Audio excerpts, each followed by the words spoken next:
श्रीराम समर्थ. सद्गुरू श्री ब्रह्मचैतन्य महाराज गोंदवलेकर यांचे प्रवचन दिनांक 12 मे.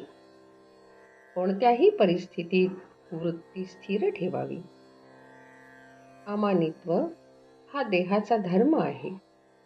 दुसऱ्याचा मोठेपणा राखून आपला मोठेपणा वाढवावा. दंभ हा मनाचा धर्म आहे. तो दुसऱ्याला फसविण्याकरिता नसावा. स्वतःचे कल्याण करून घेण्यापुरता दंभ असल्यास हरकत नाही. अहिंसा हा देहाचा आणि मनाचा धर्म आहे. अहिंसा ही हेतूवर अवलंबून असते. वाचेने कोणाचे मन दुखवू नये आणि देहाने परपीडा करू नये. दुसऱ्याचे दोष सांगणे हे हीनपणाचे लक्षण आहे. लौकिकातला मोठेपणा एका जन्माचा घात करतो, पण दंभ आणि हिंसा अनेक जन्मांचा घात करतात. द्वेषामुळे हिंसा घडते. म्हणून आपण कोणाचाही द्वेष करू नये. कामक्रोधादी सर्व स्वीकार भगवंताच्या आड येतात, पण वैर आणि द्वेष यासारखा परमार्थाचा नाश करणारा शत्रू नाही. स्वार्थामुळे द्वेष घडतो. स्वार्थ जायला नामासारखे दुसरे साधन नाही.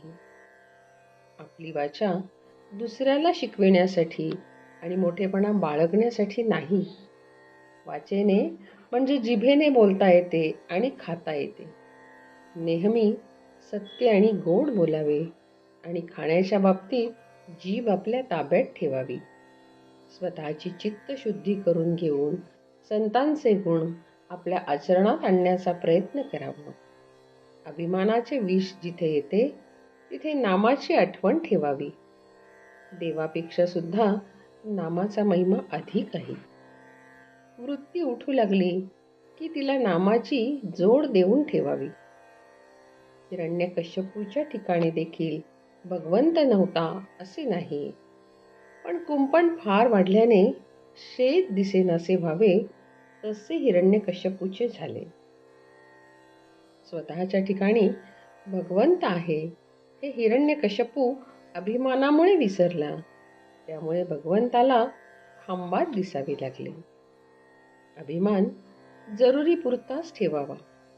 मी रामाचा आहे असा अभिमान धरावा. नामाची कास धरावी.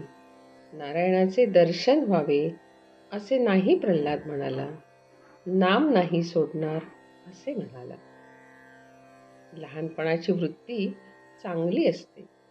लहानपणात चूक नाहीच आणि सगळा फायदाच असतो. भगवंताजवळ आपण लहान मूल झाल्याशिवाय त्याला कृपेचा पाना फुटायचा नाही. म्हणून आपण भगवंतापाशी लहान व्हावे.